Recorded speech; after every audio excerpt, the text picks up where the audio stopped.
말씀을 나누겠습니다.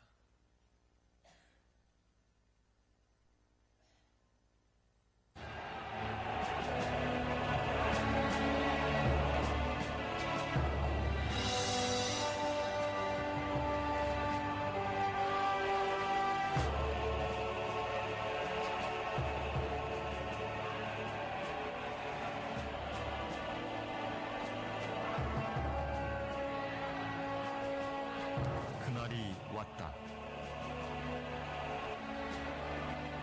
그토록 기다렸던 그날이 1945년 8월 15일 찾아온 것이다.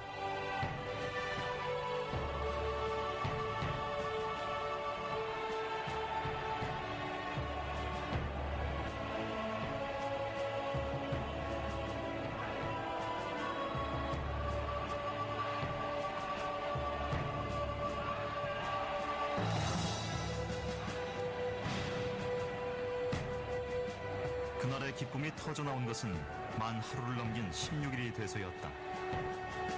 15일 정오, 라디오를 통해 천황의 항복 소식을 들은 사람은 소수에 불과했다.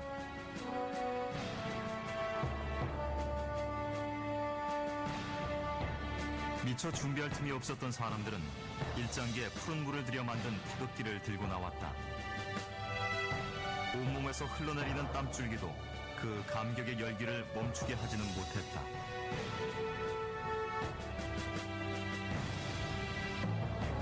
해방은 그렇게 뜻하지 않은 손님처럼 갑자기 찾아왔다.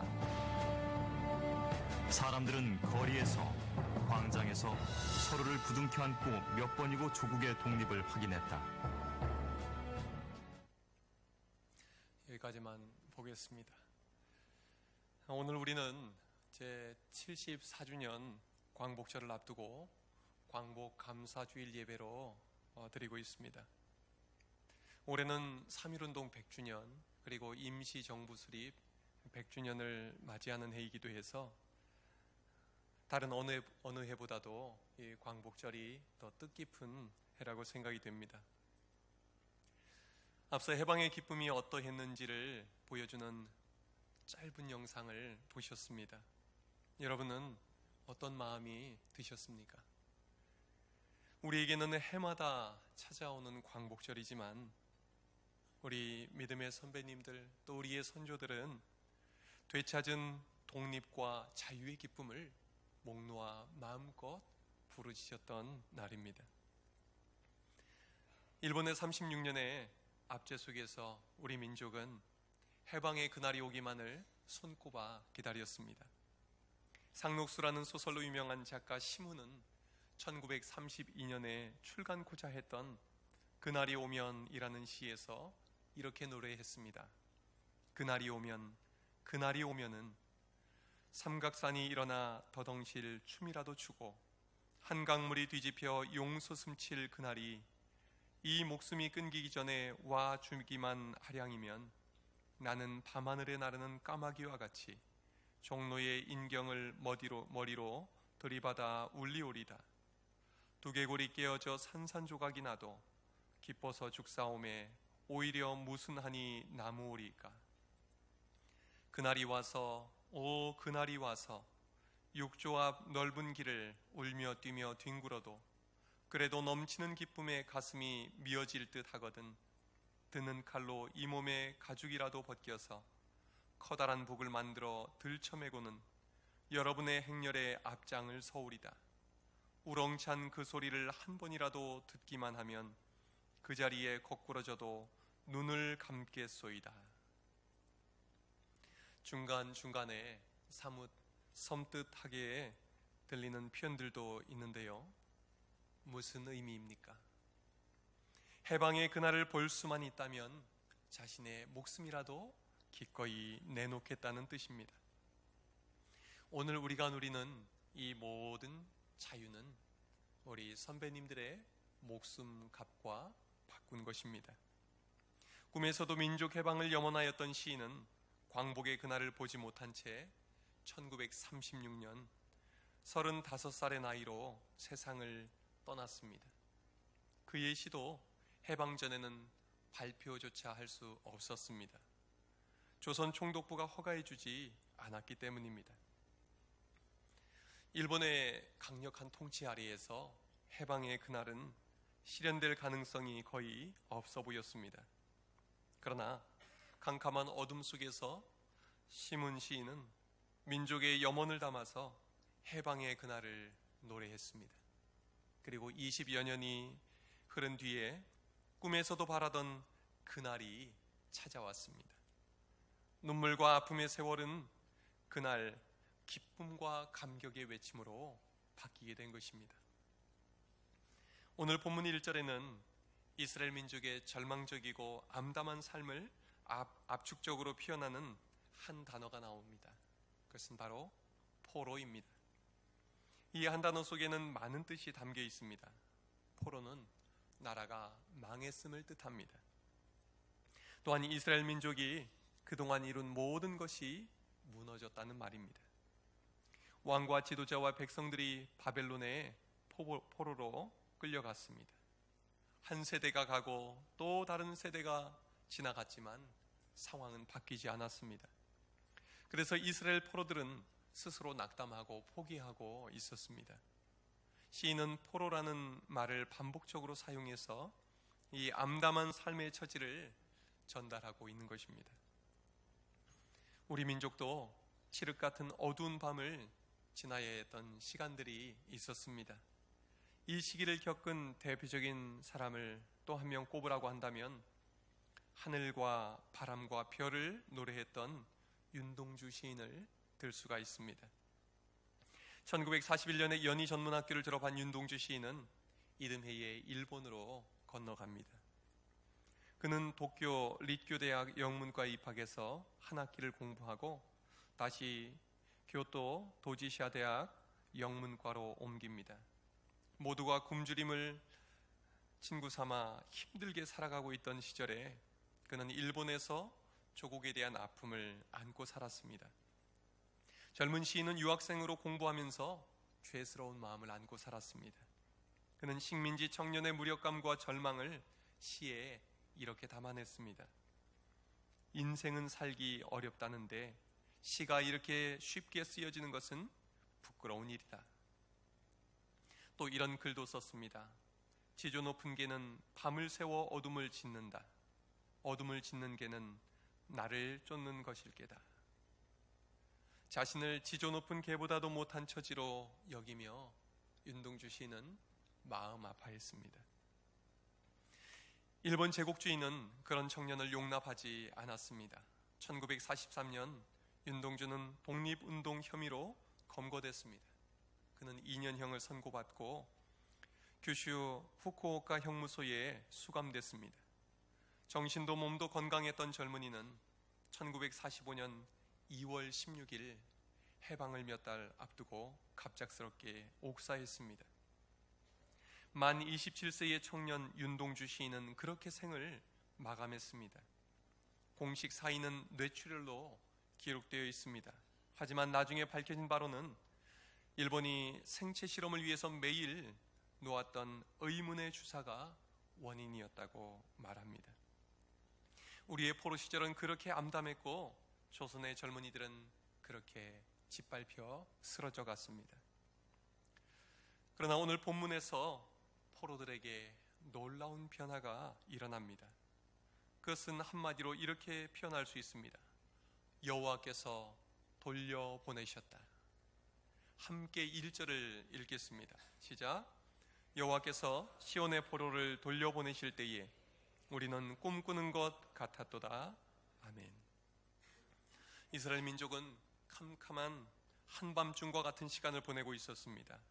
눈물과 한숨의 세월을 보내고 있었습니다. 그때 거기에 여호와께서 찾아오셨습니다. 아니, 여호와 하나님께서는 포로 생활을 하던 이스라엘 백성들과 바벨론 땅에 함께 거하고 계셨습니다. 그리고 때가 되자 여호와께서 시온의 포로를 돌려보내셨습니다. 억압 가운데에서 흑암의 시간을 보내는 그들에게 빛을 비추어 주셨습니다. 그러자 어둠은 물러가고 새날이 밝아왔습니다. 그 놀라운 은혜 앞에서 이스라엘 백성들은 꿈꾸는 것 같았습니다. 입에는 웃음이 가득 찼고 입술에서는 절로 찬양이 터져 나왔습니다.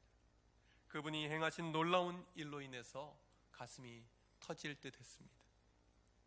그들이 얼마나 기뻐하고 감격했던지 그들의 모습을 보면서 이방 사람들이 이렇게 말했습니다. 여호와께서 그들을 위하여 큰 일을 행하셨다.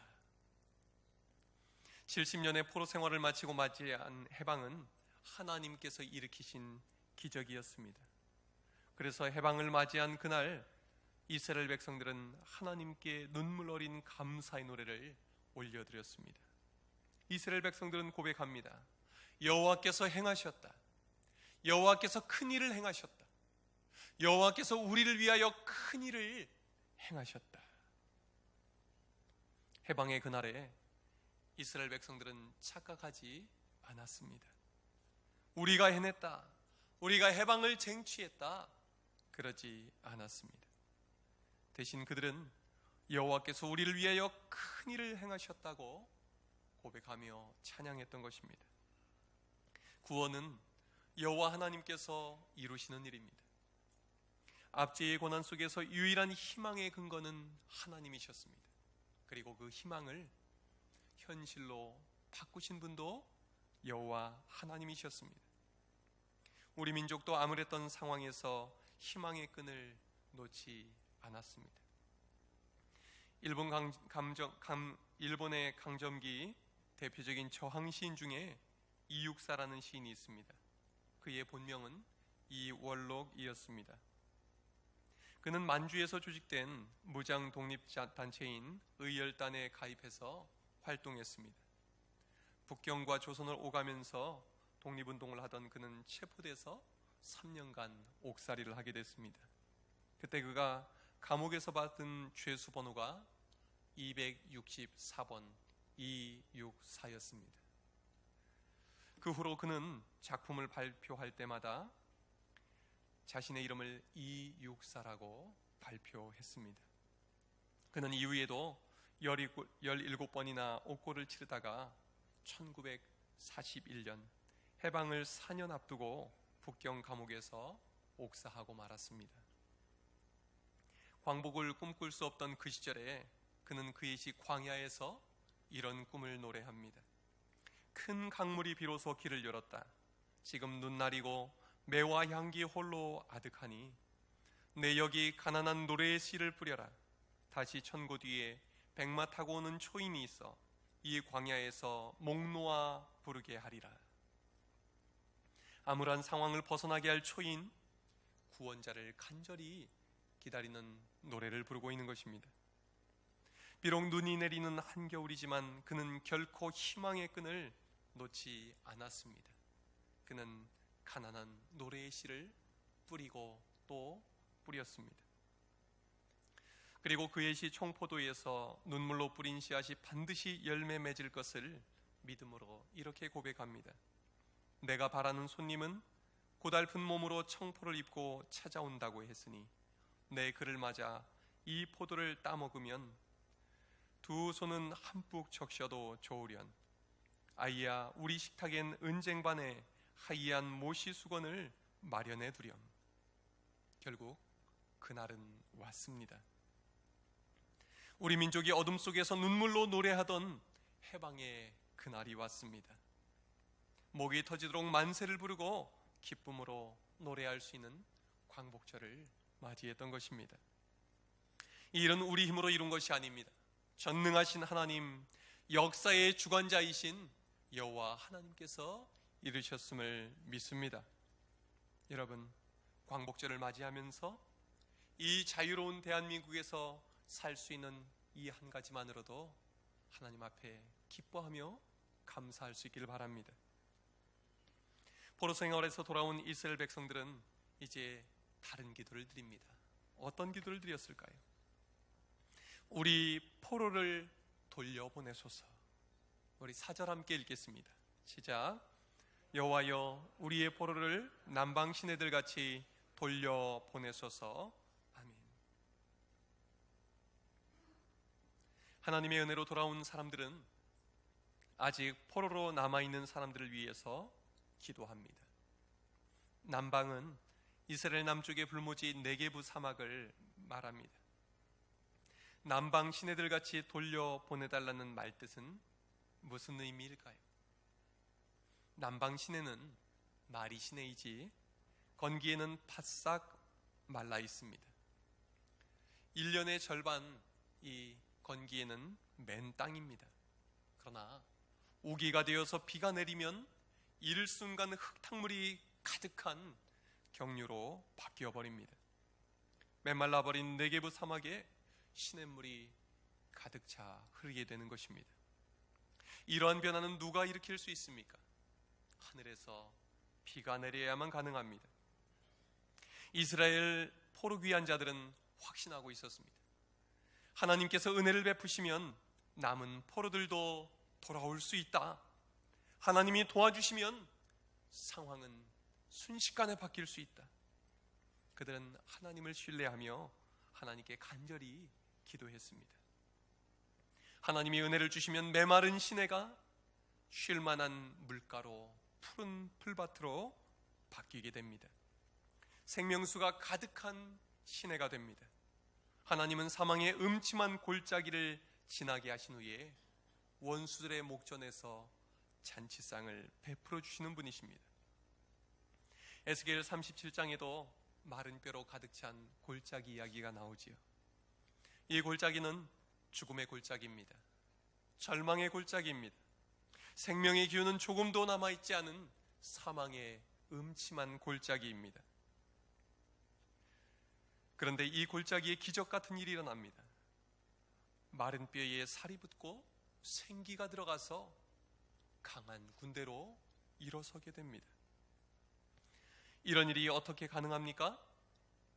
하나님의 말씀이 선포되면서 이 기적은 시작이 됩니다. 하나님의 말씀이 죽은 이들을 살려냅니다. 말씀이 이리저리 뒹구는 해골들을 큰 군대로 바꿔놓습니다. 오직 하나님의 말씀으로 가능한 일입니다. 조선의 국군이 기울어져 갈 무렵 하나님은 이 땅에 예수 그리스도의 복음을 선물로 주셨습니다. 1885년 우리나라에 처음 들어온 언더우드와 아펜젤러 선교사님이 그 손에 한글로 번역된 마가복음 성경을 가지고 들어왔습니다. 우리말로 번역된 이 성경은 우리 여수에서도 가까운 전라남도 곡성 출신인 이수정 선생님이 번역한 것입니다. 그는 이모군란으로부터 민비를 잘 보호한 공으로 고종 황제의 두터운 신임을 받게 되었습니다. 그리고 1882년 수신사 박영효를 따라 수행원 자격으로 일본에 갔습니다. 일본에 머무는 동안 일본의 대표 농학자이자 기독교인이었던 스타센 선생과 가까이 지내면서 근대 문물을 배우고 기독교 복음을 접하게 됩니다.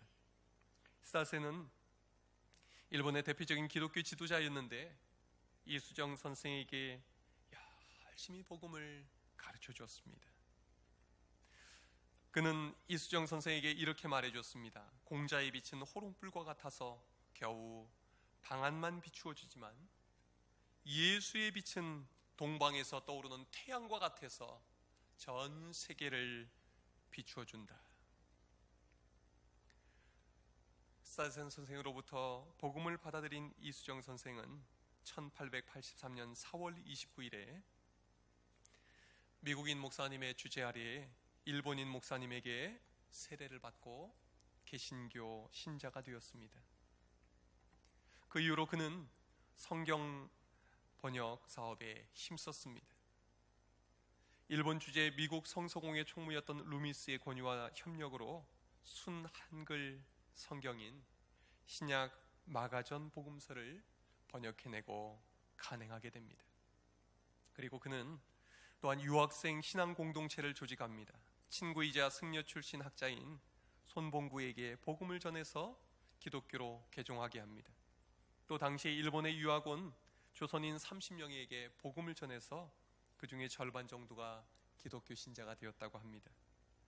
이들과 함께 주기적으로 모여서 성경 공부를 하고 선교사를 초빙하여 예배를 드렸습니다.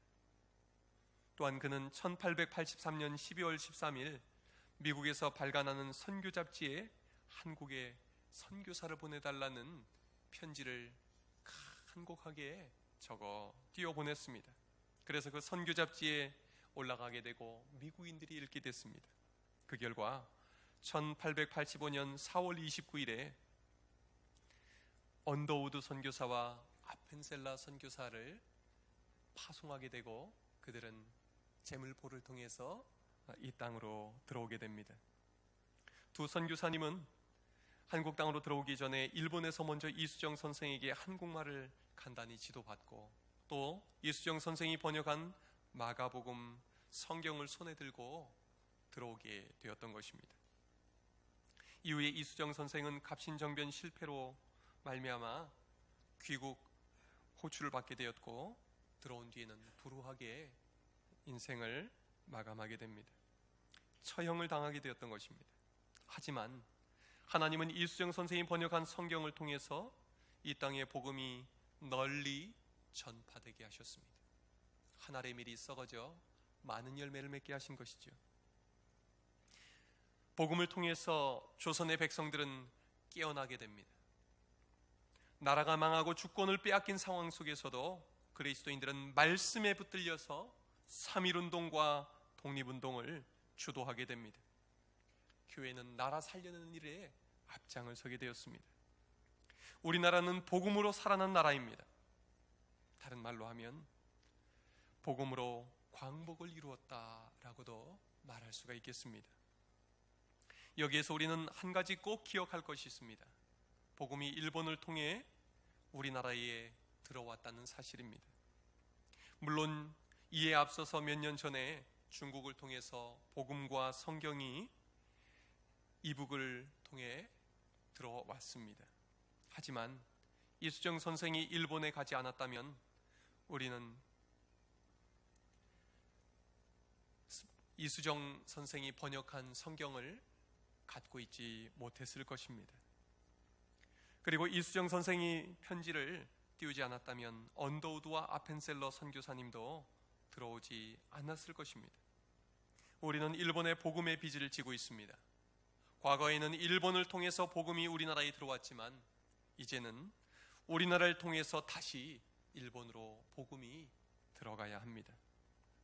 요즘 일본이 하는 짓을 보면 마음이 참 불편합니다. 어떻게 저럴 수 있나 싶습니다. 그러나 일본이 바뀌는 길은 복음으로 변화되는 길밖에 없습니다. 그렇지 않으면 일본은 우리나라와 영원히 숙적 관계로 남을 수도 있습니다. 여러분, 우리가 8.15 광복절을 맞이하면서 먼저는 하나님께 광복을 주셨음에 감사할 수 있기를 바랍니다. 동시에 우리에게 복음을 전해준 일본이 이제는 복음으로 변화되도록 함께 기도합시다.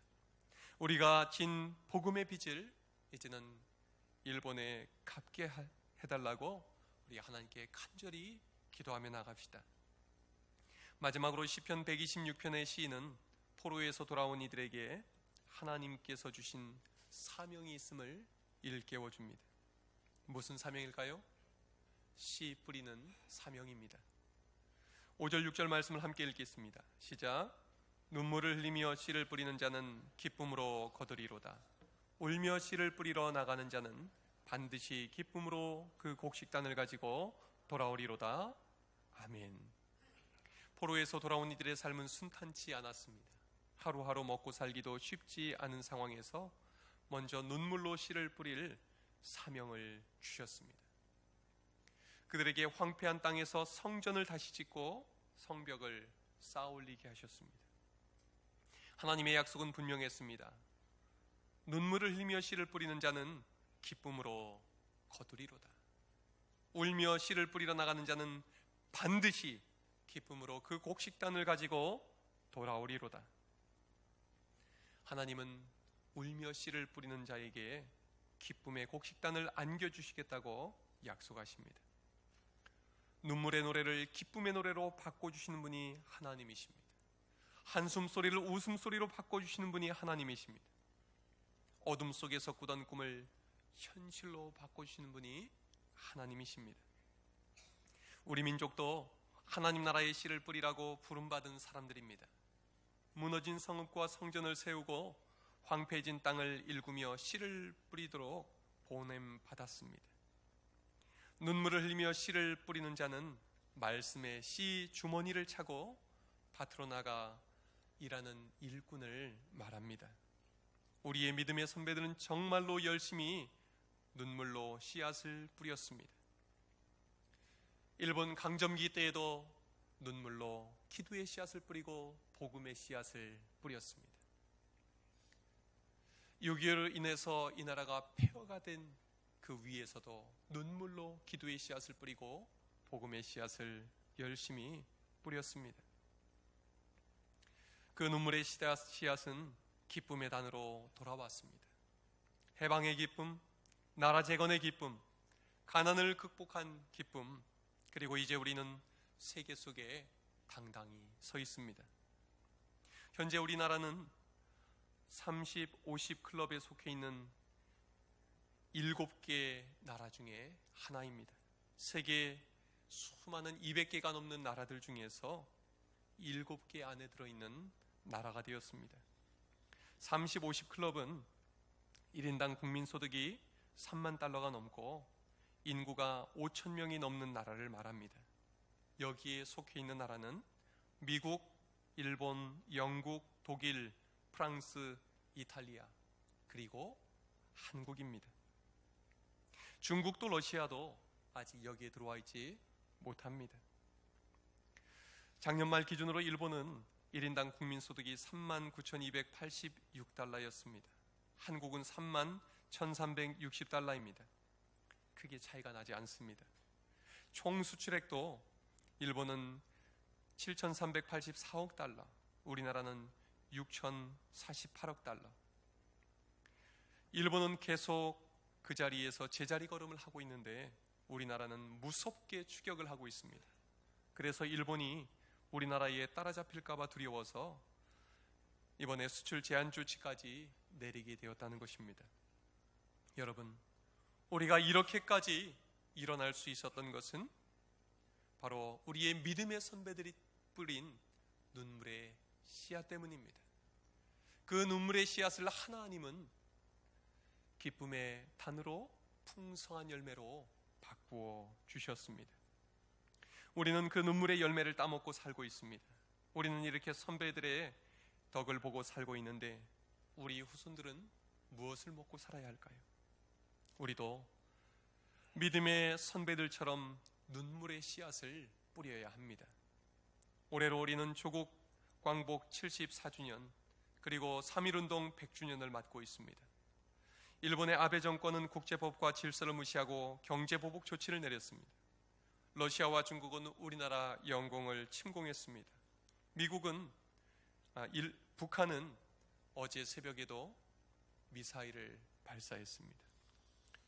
한반도 주변에 역사의 파고가 높아가고 있습니다. 이러한 때에 우리에게 필요한 것은 무엇입니까? 눈물의 씨앗을 뿌리는 것입니다. 이스라엘 백성들이 멸망당하며 뿌린 눈물의 씨앗이 해방과 포로 귀환의 열매로 맺었듯이 우리 선배들이 역사의 암흑기에 뿌린 씨앗이 우리 시대의 풍성한 열매로 맺혀졌듯이 나라가 위기를 맞이한 이 시기에 우리가 해야 할 일은 눈물의 씨앗을 뿌리는 것입니다. 하나님은 눈물을 흘리며 씨를 뿌리는 자의 그 기도에 기쁨으로 거두게 하십니다. 울며 씨를 뿌리러 나가는 자는 반드시 기쁨으로 그 곡식단을 가지고 돌아오게 하십니다. 하나님은 이 위기를 잘 이겨내게 하실 것입니다. 이 위기를 극복하고 남북한이 평화를 이루게 하시고 동북아 지역에 평화를 이루게 하실 것입니다. 그에 앞서서 우리가 먼저 눈물의 씨앗을 뿌려야 합니다. 기도의 씨앗을 뿌리고 복음의 씨앗을 뿌려야 합니다. 내 자신을 낮추고 내가 죽어지는 이 눈물의 씨앗을 뿌릴 때에 우리의 후대들은 우리가 뿌린 눈물의 씨앗의 풍성한 열매를 누리며 살게 될 줄로 믿습니다. 기도하겠습니다.